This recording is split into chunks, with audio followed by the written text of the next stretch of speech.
FM News Talk 97.1. On-demand audio. If you've paid attention to what's been transpiring over at bigjournalism.com with the story about admitted Marxist and 9/11 truther Van Jones, and if it's so offensive to call him that, then why was it not offensive when Van Jones described himself as such? I mean, he's on the internet describing Marxist ideas and also discussing how he planned to use the green industry as a ruse to destroy capitalism, things that are completely antithetical to the Constitution.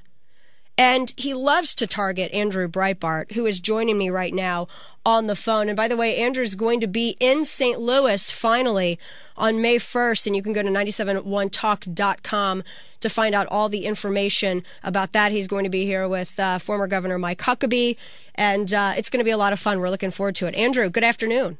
Maybe we can invite Van Jones to May Day in oh my St. gosh. Louis. Right, maybe.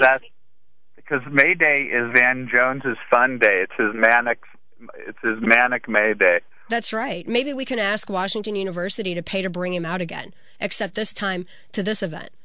This is wonderful, because this is our reason for being at big journalism and at the big sites, is to expose the organized left. You know, the thing that makes us different from most other journalistic enterprises and even admitted, we're admittedly pro-free markets, we're admittedly pro-basic morality and Judeo-Christian. We admit that we have a bias, and that bias runs contrary to Van Jones. He's an admitted communist. He's an admitted agitator. This is a guy who's supportive of a cop killer. Here's my opinion of Van Jones, and this is what he is.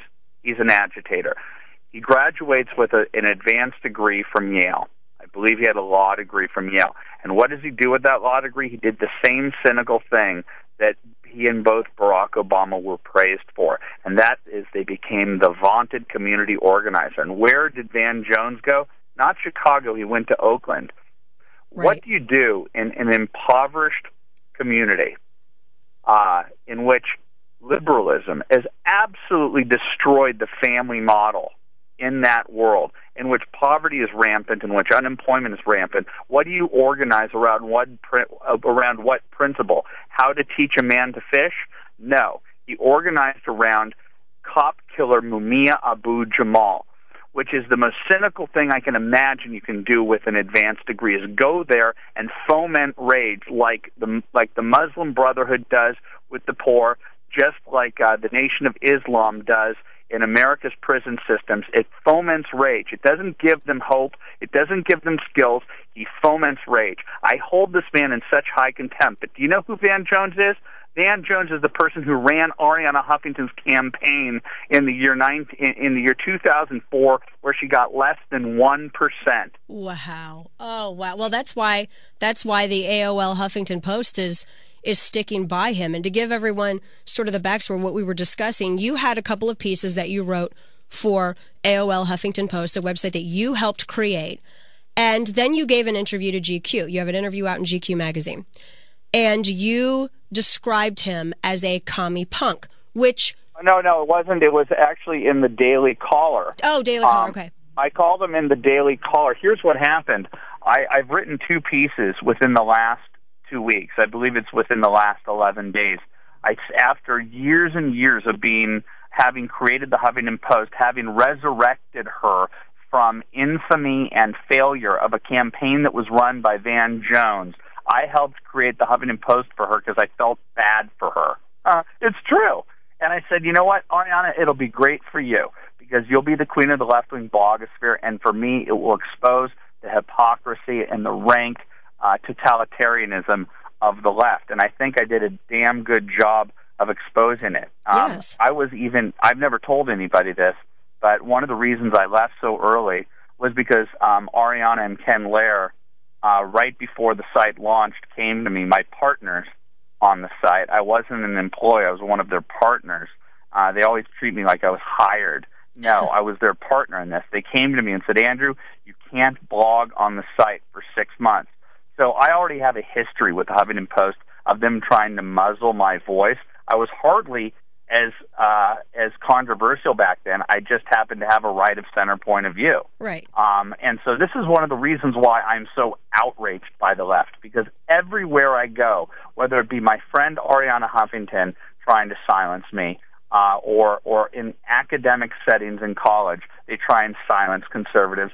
This is the default position of the left, to shut people up, and I'm personally not sick of it. I'm fighting it, and that's what makes us different. Is for years and years, conservatives have pointed out the media is biased. My teachers, my son's teacher is biased. I'm like, well, enough is enough. It's time to fight these people, to expose them. And right now, AOL is in quite a quandary. Yes, because I'm curious as to who's calling the shots over at AOL. Is it Ariana Huffington or Van Jones? I'll say this to Ariana. I've been begging her. She's allowed for me to be in her house for the last 15 years. I worked in the house with her mother, Yaya, who passed away in about the year 2000, wonderful lady. I was there with her two daughters, and all I could do during the period of time that her friends at Color of Change and Van Jones tried to portray her friend as a racist, I begged her, Ariana, you know that I'm not a racist. Why do you allow for your friends to use this Alinsky tact to try and marginalize me? And she never, ever would say, I know Andrew, I disagree with his politics, but he's not a racist.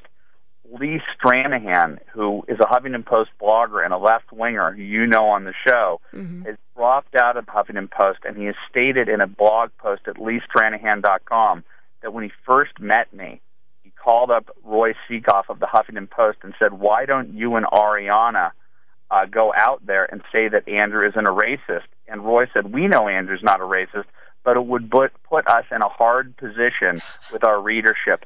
That is what you have purchased, AOL. A double standard, a group of people who don't have the courage to stand up for their friends when false accusations of racism are put out there. Ariana, this is your burden right now.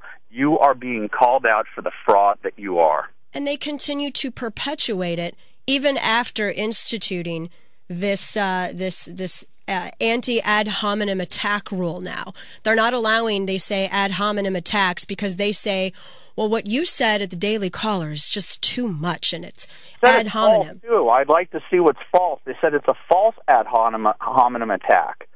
What is false? I called him a commie. He's an admitted Marxist. Right. I said that he's a cop. He's a cop killer supporting dude. He is. That's Mumia Abu Jamal. I said that he's an eco fraudster. This guy's selling us the snake oil of right. of a non-existent green world. Hey, Andrew, we're getting ready to go to break. Do you want to hang on for the next segment with me? Because I want to ask you about the White House guest list as well. Oh, yeah, please. All right, hang on. More with Andrew Breitbart here on The Dana Show. I'll tell you why I should be involved, because the U.S. is a crack fiend for oil, and they're willing to go in and rape, kill, assault, rob anybody and everybody in order to get that oil. Crazy, you couldn't pay me enough to fight for those who back home wanna place me in trust. The racist government, they never done it for me. All my people, their defeat is our victory. The man wants the whole world under his thumb. This is that Van Jones hot single that he published. A lot of people say that he was actually rapping on this. But yeah, that's, you want to talk about ad hominem. We're joined by Andrew Breitbart. Everybody knows Andrew Breitbart, Breitbart.tv, bigjournalism.com, biggovernment.com, and he's going to be coming to St. Louis on May 1st. It's going to be a lot of fun. Obviously, I'm going to be there. Governor Mike Huckabee is going to be there as well. And you can go to 971talk.com to get more information about Road to the White House, Taking Back America. And I'm going to ask here in just a few minutes Andrew about his book, which you're going to be able to get at this event as well. But I wanted to ask Andrew, too. He's been working. We're discussing this Van Jones situation where you have the Marxist Color of Change, and they're creating a track record of being able to knock conservatives off of television, attacking them on radio, attacking them online. And you can read all about it at bigjournalism.com. But Andrew has this article out that published just a few days ago called The White House Guest List. And it's something I haven't read anywhere else. Andrew, what did you find when you were kind of delving into the White House visitors? Yeah, the subtitle of that, the White House Guest List, Guess, the White House Guest List, how Obama pulled a fast one on the American people in the name of transparency. Everybody knows about the White House guest list. It's what caused a lot of trouble for Bill Clinton because he had a lot of Chinese nationals coming in, paying cash, in order to get access to the White House. It was a big embarrassment. People paying to be in the Lincoln bedroom. President Bush certainly had his problems with Jack Abramoff. And so President Obama promised to be the most transparent president. So about a little bit over 2 years ago, or around 2 years ago, going into the summer of the first year of the presidency, Norm Eisen was the White House counsel in charge of this guest list. And he was from CREW, which was the big organization about transparency in government that was dogged in its pursuit of holding President Bush accountable. And Norm Eisen said, in the name of transparency, we're going to unleash all the names of the people who go to the White House, more names than anyone has ever shown ever before. And what they did was this. They offered all of the tourists. In addition to the people who went to visit Michelle Obama and Barack Obama in the East Wing and the West Wing, they offered up all of the tourists. And on a blog post, I guarantee you no one in your audience reads Norm Eisen's White House counsel blog. He almost giggly sets the trap. He says, because we're being so transparent, you are going to find some false positives, people whose names match up with people who have the same name who happen to be more famous. Well, lo and behold, that day they unleash 100,000 names as opposed to 5,000 names, and right-wing bloggers, journalists, fell into the trap. Here's what the trap was. If you remember this, Bill Ayers and Jeremiah Wright visited the White House. Right. And guess who was there? Think Progress, Media Matters, Politico, all the usual suspects. I guarantee you this was a trap because immediately the White House went to their favorite media and said, aha, it's not the Bill Ayers, it's not the Jeremiah Wright, and everybody had to issue corrections. Well, months later when Acorn happened, I looked through the list and I saw that Bertha Lewis, the Acorn CEO, visited the White House. Common name, given that sure. Given that I was fearful that this wasn't the Bertha Lewis because of how conservative bloggers and some journalists misreported that Ayers and Reverend Wright had been there. Right. I was extra careful to write, maybe it isn't the Bertha Lewis of Acorn.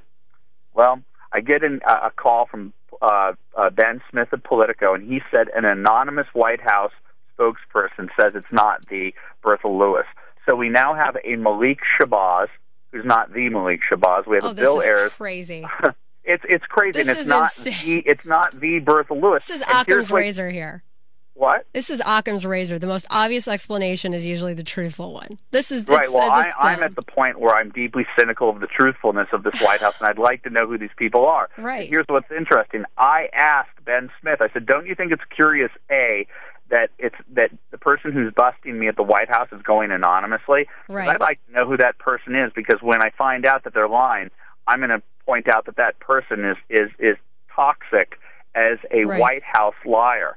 But the person went anonymously, and I said to Ben, and don't you think it's curious that a White House guest list now doesn't give people's identities, it gives people's random names. The whole reason of giving the guest list and the whole reason of being transparent is to be able to say, this person went there. And when I asked who was the Bertha Lewis, she came back, the White House spokesperson, and said, I can't give you that because of the person's privacy. It is a scam, it's a sham, it's a scheme. They are trying to hide the Malik Shabazzes because you cannot find out who's going to the White House based on this scheme. We got about less than a minute left, but I want to ask you really quickly. Your new book is coming out, Righteous Indignation. You can pre-order it on Amazon.com, and you're going to have it here when you come into St. Louis May 1st, yes? Absolutely. As a matter of fact, I think I get to see the book tonight at an event for the first time. I'm very excited. I'm excited by the cover. I'm excited about what you hear is what you get with me. I am at war with the institutional left. I'm at war with the mainstream media, and I want to lead the charge of a citizen journalism war, basically, a battle to take back the media, because that's the only way we're going to take back this country. Absolutely. Andrew Breitbart, go get his new book, Righteous Indignation, on Amazon right now. Andrew, always a pleasure. We'll see you here May 1st. Thanks, Dana. All right, take care. Thank you.